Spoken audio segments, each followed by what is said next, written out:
Hello everybody, thank you both everybody here at the Science and Industry Museum, but also those of you joining us on our YouTube channel via our live stream. Today I have the pleasure of introducing two renowned artists as part of the MACFEST series, and we are going to be exploring the origins of block printing and how that relates to Muslim arts and culture. So without further ado, I'm going to hand over to the amazing Taslima and to Val. Thank you. I'm Taslima, Creative Director of... Can you hear me?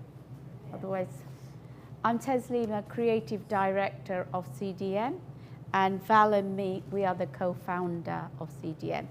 Val is an international renowned textile artist, and her work goes all over the world, and she's also, we're very fortunate, she's our chair as well.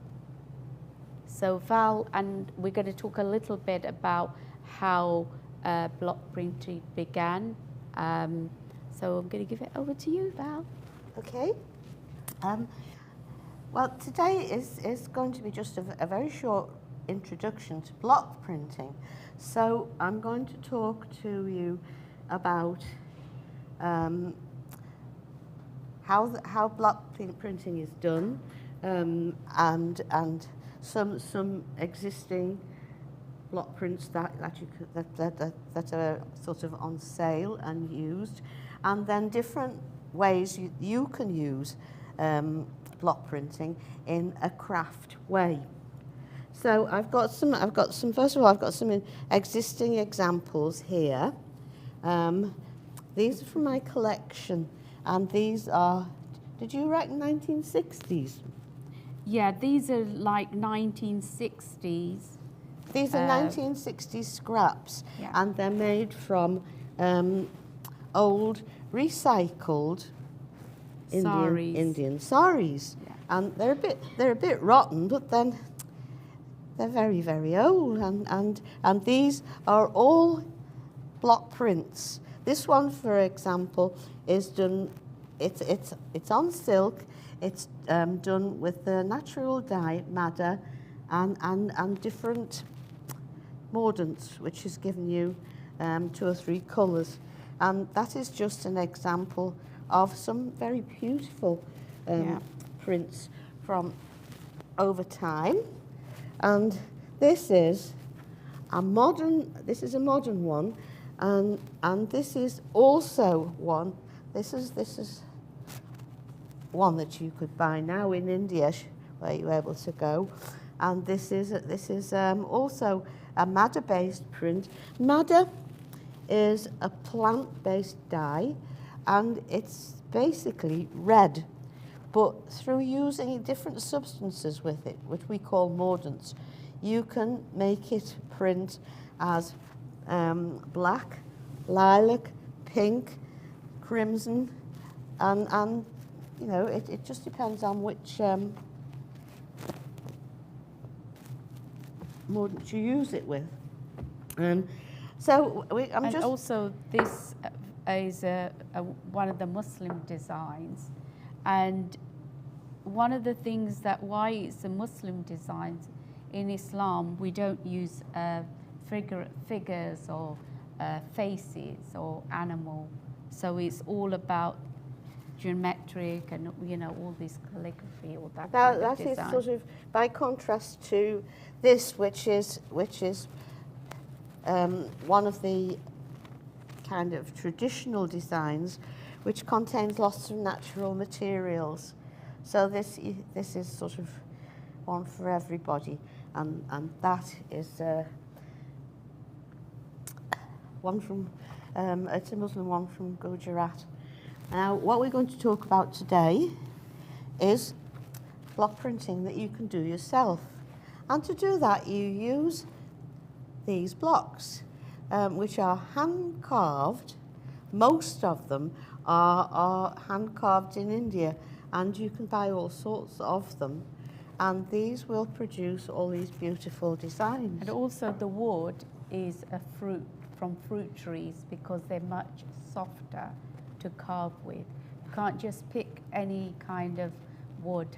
So and start The like, best carving. wood for block prints, for printing blocks, is supposed to be pear wood. Yeah. But most of the ones that you buy are not pear wood, because that would be terribly expensive. And I'm just going to show a few examples. This one is made from printing blocks of Taslima's that I have borrowed in order to make this scarf, and it's made on cotton organdy, because I like cotton organdy. And this one is also on organdy, and this is also some of Taslima's. These blocks are, rather than being the traditional, are Art Deco in style. So you're getting a different effect with the more angular. The mask is not a block, that's an applique that I've put on, and it's just to show you that when you have block printed things, you can also include other forms of decoration.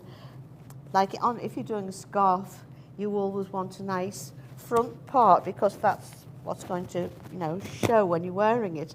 Can you just hold one end? Okay. We'll hold that out, because and hold it across the table where the thing This is the one that I've carved, because there's quite a few that I've carved. I went to learn how to carve. And this is using it on pure silk, but this is printed with the sort of dye that you're going to use today. Yeah. So that is a wood block. And this is another thing, that once you have learned block printing techniques, that you can do yourself, and that is make your own blocks. Put it further forward so it gets Yeah. and this is actually blocks that I've made, not by hand carving, but this is by taking rectangles of a lace curtain and gluing them onto a wood block, and making that, and that makes a really nice printing block. So, and you can use all sorts of things. If you look around your house, there are tons of things you can use for making printing blocks with. And if you see this nice pattern at the end, This one here, that is actually done with corn plasters. So corn plasters print really well.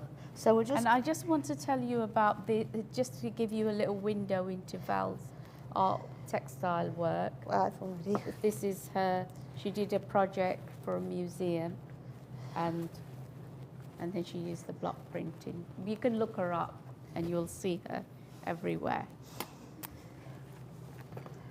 Right. Now we're going to talk to you about how block printing originated, and then how you are going to do it yourselves. Val, we got it here. Oh, you've got it? Yeah. Okay. So, block printing originated in Indus Valley 500 to 600,000 years ago. And, you know, when they started doing block printing, they used the back of your hand and also the paisley shape.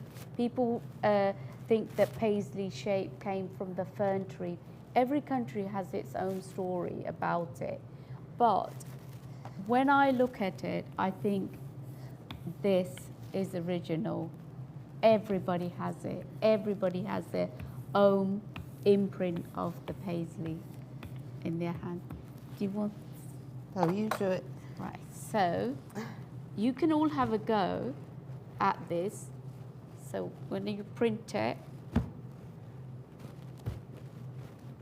it makes a mess. But I like mess. It's actually quite an entertaining mess. Yeah. And then you can turn your cloth round the other way and go back and put another colour Yeah. going in the opposite And direction. there's a book. Which will give you a better, more interesting pattern. There's a book by Anne Morel where there is a piece of work that is done this way. So you can have a look at that if you are into block printing. So you can do your design any way you want to, but it is messy. So So- that's my paisley and my block. So now Val is going to, because we don't have a lot of time. I'll just use yours because we don't really want big ones, do we don't have a lot of time, so and we want you to have a go. So we're going to quickly do it. Okay, so we're going to use a wood block here, and this is our colour pad, and I have just put it's made of a thick sort of felt, and I've just put a dollop of the Printex onto there, and you just work it into the blanket so it's nice and soggy, and then you put your block onto it, and you give it 3 thumps so that it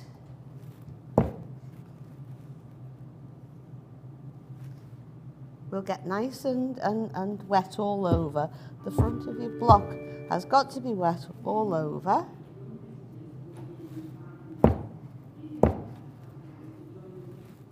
And you can use this for doing all sorts of repeating patterns. So that is 2 methods, two very, very basic methods of printing that was shown you today. And Val's got her blocks on as well. Yeah, so I got my block printed. Yeah. My block printed Indian scarf. I couldn't find it in my millions of clothes in the mill. Right, so if you guys, maybe will you help? Oh, we have questions. Any questions? So does anybody have any questions both from in the room, or have we got any questions online? So if there's any questions to either Taslima or to Val about what you've heard today or about their work, then please, I'll bring the mic over.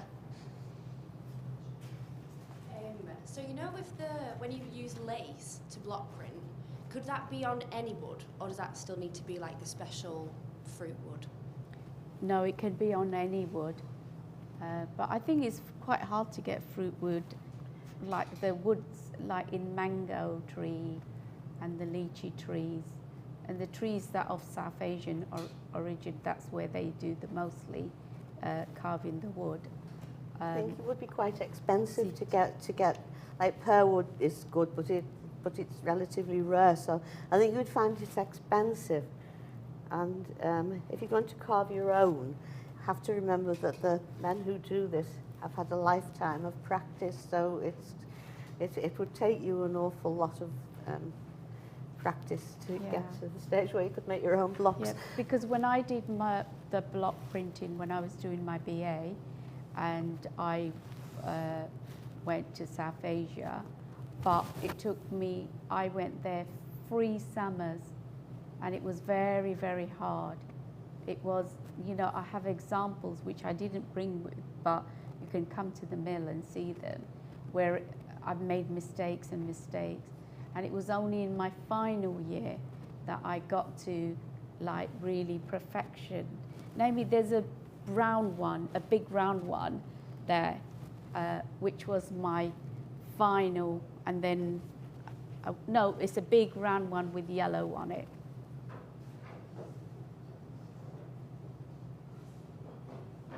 No, big round one.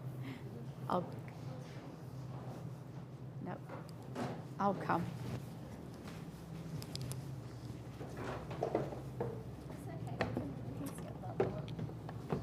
Oh, what happened to it? Okay, we have a big round one, but I don't know where it is. I thought I saw it here, but that was my final, and it's not hard. It's using really simple tools, and it's just one tool you chip away. But I just wanted it to be part of my BA, and I wanted to learn it because our design centre is all hand processed. Val, when you were talking about using things around the home, can we just have another look at that example? Because you showed that you'd used your lace curtains on that. So how did you get that onto that without using the fruit wood? I had some offcuts. I live in Widnes actually, and there is a shop called Manby's there that sells a lot of wood, and they also have a big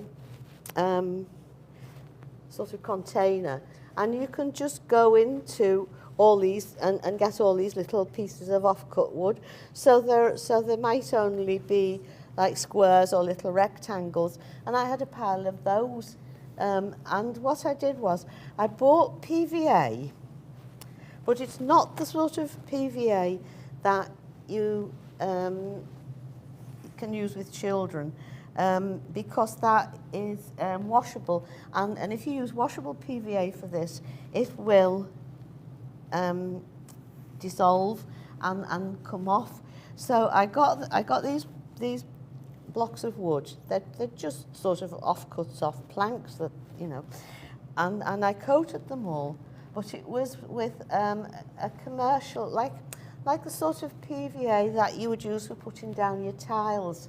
It's got to be a PVA that will withstand water. And I coated my rectangles of wood on all sides, so no, so no water would get into them. And then while one side was wet, I just embedded what I was going to print with. So this one got 6 corn plasters, that one got a rectangle of lace curtain. I got some that are made with bits of flat washing up sponge, and also I used some paper things. So you can get that very fine corrugated card for making things like greetings cards with. I also have some.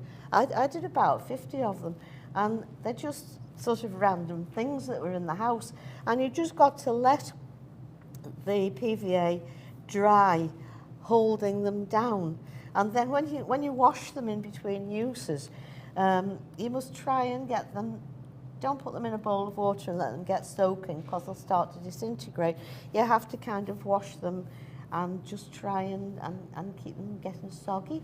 And then you just sort of stamp all over them on wadded of newspaper, so you get them dry quickly.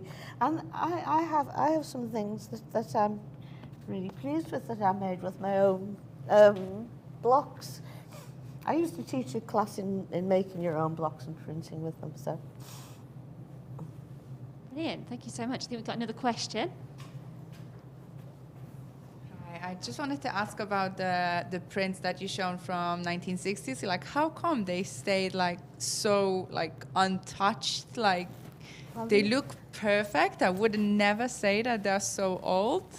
Well, they're not exactly untouched. They are things like I'm actually a textile artist, and I bought these because you could buy bundles of Put these. it here, Val, so because then they can see. Yeah, you could buy bundles of these, and these were very, very old when they were selling them. I think that they've been gathered up at some time for some purpose, who knows what, and that they've been just packed in bales and left for years, and probably in quite a damp place. So, and if you put the colours, if you hide them away, then they won't be. Yeah, if you keep fade. the light away from them, Yeah. if light is not touching them, then they will not, they will not fade. You've got to keep light off them if you want to keep them unfaded. But I think wherever they've been was damp, so all these things are actually rotten as as rotten as anything. And I used them for making a lot of my embroideries, because I like to use a lot of layers, and I partly cut through them and I partly distress them so that you get bits of each layer showing through. They're supposed to represent memories, and the layers that show through are sort of the layers of your memory and things you've half forgotten and just little bits of things kind of coming back into your head. They're all about memories. So these things were ideal. But this one is very good. I didn't notice it before, but it's got these little birds mine, not and yours. fish. I know it's your, well, it's going to end up for me. So, everything that belongs to Val belongs to me. So if you know, we're going to put them out and you can come and have a look. But I never noticed this, Val. It's got It's really nice, isn't it? And one of the things about these old blocks printing is that the more you look, the more you find. And you know, William Morris, these birds that he used to do. And recently William Morris had an exhibition which finished in September. But they've never ever talked that they had influence by South Asia.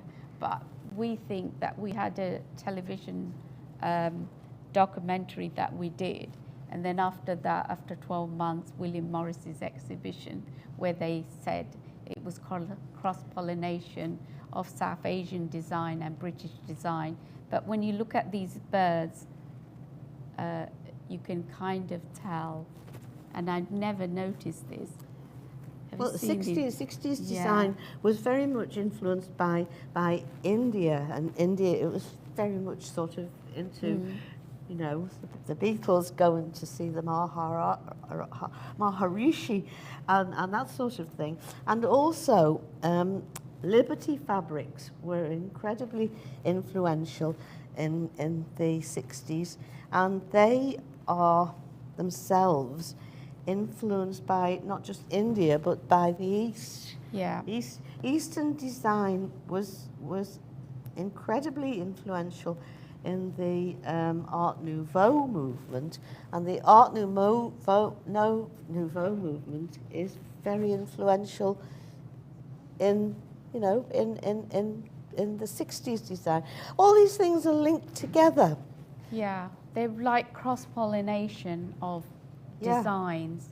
And today, if you look, and if you carefully look, there's South Asian influence everywhere, but it's not talked about. They're not recognized. But, you know, and if you, like even the everyday clothes, like peacock people associated it with British, even I did, but it's only later on Arthur Silver, who's a very famous fabric that is, you know, he designed, and it's a peacock, and it's a Liberty, and that's a very, very, you know, like in luxurious house, and you will see these peacocks, the quilts, and beautiful, beautiful quilts in aristocrat house. Or there's a really beautiful photograph of Prince Charles and Camilla. At the background, you see these beautiful, huge peacock, but you associate it with the royal family rather than South Asia. So they, you know, it's creeped into every, like the bee, the Manchester bee is creeped into everywhere. It's really fascinating. Thank you very much. We're going to have to end the live stream section here. So I'll thank you very much for watching and listening on there. Everyone else that's within the room at the Science and History Museum, we're going to have a go at this ourselves. So on behalf of the people on the live stream, we'd just like to thank Taslima and Val. And we'll head over to the printing within the workshop. Okay. Right, do you want to give the aprons out?